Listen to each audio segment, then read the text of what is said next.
बिस्मिल्लाहिर्रहमानिर्रहीम, अस्सलाम वालेकुम, welcome back to my channel. तो आज मैं जा रही हूँ सेसमी पोटैटो सैंडविच। साथ में बनाऊंगी इसके साथ मैं फ्राइज़। तो सबसे पहले जो है मैं बना रही हूँ सैंडविच।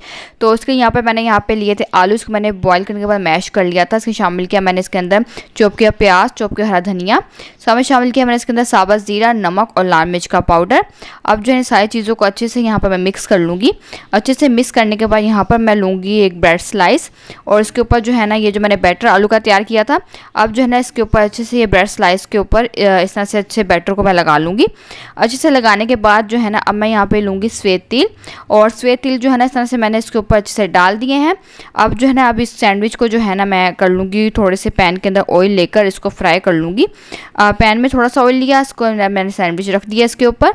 अब जो है यहाँ पर मैं इसको एक तरफ से फ्राई कर लूँगी अच्छे से, इसको अच्छे से गोल्डन सा कलर आ जाए। यहाँ पे देखें कितना अच्छे से कलर आ गया है।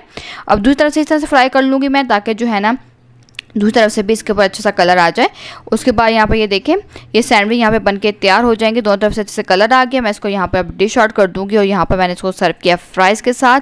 बहुत ही मज़ेदार सैंडविच बनके ये तैयार हुए थे। एक बार रेसिपी को आप ज़रूर ट्राई कीजिएगा, आपको बहुत मज़ेदार भी लगेगी। अब मुझे ज़रूर बताइएगा आपको रेसिपी कैसे लगी है। चलें अब जल्दी से फ्राइज़ की रेसिपी जो है वो बनाना स्टार्ट करते हैं। तो उसके लिए यहाँ पर मैंने आलू लिए थे, इसमें शामिल किया सबसे पहले यहाँ पर मैंने बेसन, इसके शामिल करूँगी साथ में नमक, चाट मसाला डालूँगी, साथ में शामिल करूँगी इसके अंदर मैं यहाँ पर सिरका, और डालूंगी मैं इसके अंदर चिली सॉस।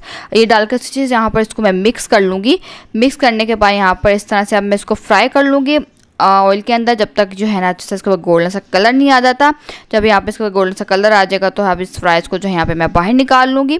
और यहाँ पे मैंने इसको केचप के साथ सर्व कर दिया। आप इसको एंजॉय कीजिए। मुझे ज़रूर बताइएगा आपको ये दोनों रेसिपी कैसी लगी है। तो दोनों अच्छी लगी रेसिपी तो वीडियो को ज़रूर लाइक कर दीजिएगा, चैनल को सब्सक्राइब भी कर दीजिएगा। मैं आपसे इंशाल्लाह नेक्स्ट वीडियो में मिलूँगी नई रेसिपी के साथ। तब तक इजाज़त दीजिए मुझे। अल्लाह हाफिज़।